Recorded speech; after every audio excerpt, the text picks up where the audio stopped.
Assalamualaikum dan salam sejahtera. Hari ini kita akan bersama dengan pemenang-pemenang Anugerah Aulad Intelek bagi tahun 2025. Saya akan bertanyakan beberapa soalan kepada mereka. Hari ini kami bersama dengan pemenang-pemenang Anugerah Aulad Intelek bagi kategori tahun 6. Saya Muhammad Abu Wafi Ubaidah bin Abdullah dari kelas 6 UKM. Nama saya Diana Arisa bintu Saifah Azhar dari kelas 6 UPM. Nama saya Nurmia Izara Sofia binti Muhammad Zahid dari kelas 6 USM. Nama saya Ayatul Sofia binti Muhammad Khairul Bakri dari kelas 6 UUM. Abu datang ke PSS pada hari apa? Saya datang ke PSS hari-hari waktu rehat. Kenapa Abu suka datang ke PSS?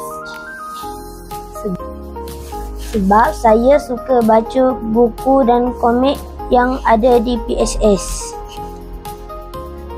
Bersama dengan saya sekarang pengawas PSS terbaik bagi tahun 6. Sebagai pengawas PSS, apakah tugas yang paling mencabar bagi awak? Tugas paling mencabar saya perlu memastikan PSS dalam keadaan berfungsi dengan baik semasa saya menjadi ketua harian. Yang mana pula dengan dia?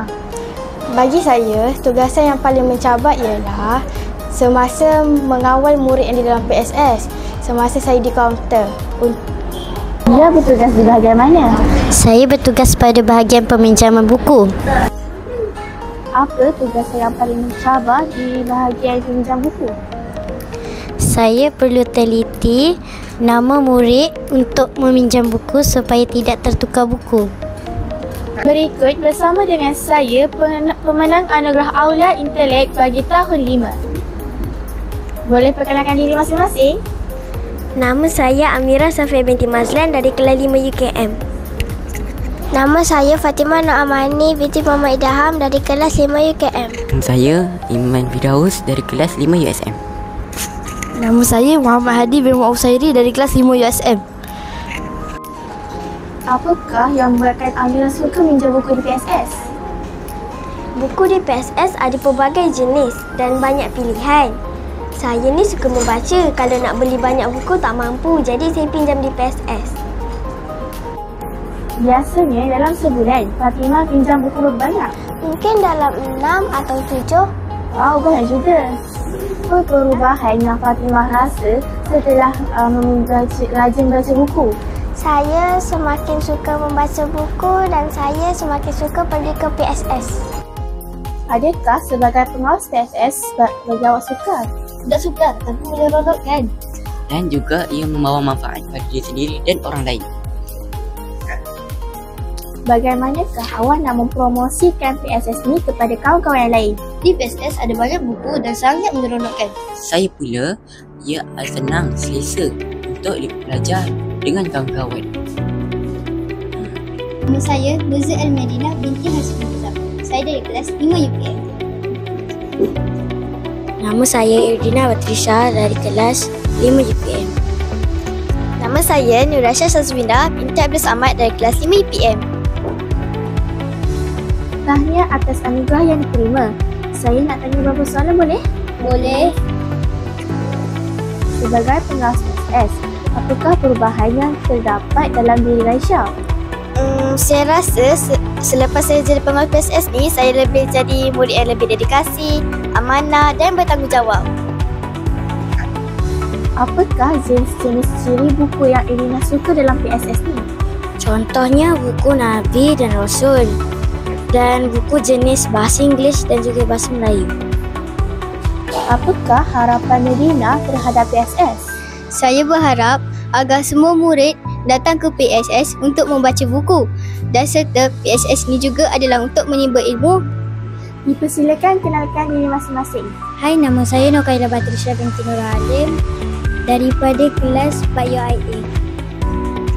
Hai, nama saya Anna Martia binti Ahmad Zarin dari kelas 4 UPM. Hai, nama saya Amjad Nur Hafizah binti Azmi dari kelas 4 UKM. Apa perasaan awak setelah diumumkan sebagai pemenang? Saya teruja dan saya akan buat yang terbaik selepas ini. Apakah tips untuk berjaya seperti awak? Pertama, mesti rajin datang ke PSS. Kedua, rajin meminjam buku. Ketiga, dah pinjam buku, jangan lupa membaca. Kenapa awak suka datang ke PSS? Sebab seronok dan suasana PSS tenang dan aman. Izzah suka jenis buku yang macam mana? Komik, novel dan buku cerita. Dipersilakan memperkenalkan diri masing-masing. Saya Muhammad Asif bin Muhammad Najib dari kelas 4 UKM. Saya Adwa Muaz bin Muhammad Ehwan Nirul dari kelas 4 UKM. Pada waktu bilakah awak datang ke PSS? Pada waktu rehat bersama rakan saya, kami pergi ke PSS. Saya juga suka kerana pelbagai aktiviti boleh buat seperti main-mainan dan lain-lain. Bagaimanakah anda mengajar rakan-rakan lain datang ke PSS? Dengan menggalakkan mereka pergi ke PSS dan membaca buku di dalam PSS. Saya akan mengajak kawan-kawan ke PSS untuk membaca buku. Seterusnya, kita bersama dengan pengawas PSS terbaik bagi tahun 4. Boleh perkenalkan diri masing-masing? Nama saya Nurhana Umaira binti Sumizari dari kelas 4 USM. Nama saya Aira binti Muhasfiza Asfan dari kelas 4 UUM. Nama saya Nia Izara Amani binti Muhammad Ijarudin dari kelas 4 UIA. Apakah pengalaman yang paling berharga yang korang dapat sepanjang menjadi pengawas sumber di PSS? Siapa nak jawab dulu? Saya nak jawab dulu. Pengalaman paling berharga bagi saya adalah semasa kursus untuk pengawas PSS, kerana saya dapat berkenalan dengan pengawas PSS yang lain dan menyiapkan tugasan yang diberikan oleh Cikgu Kasma. Bagaimana yang lain? Saya 2 tahun berturut-turut mendapat anugerah pengawas PSS terbaik. Itulah paling berharga. Saya pula dapat belajar proses buku daripada guru dan juga kawan-kawan. Begitulah tadi sesi temu ramah ringkas bersama mereka. Semoga dapat memberi inspirasi kepada semua penonton. Harapan saya agar PSS Aula Intelek terus maju dan diminati oleh semua murid di sekolah pada masa yang akan datang. Sampai jumpa lagi.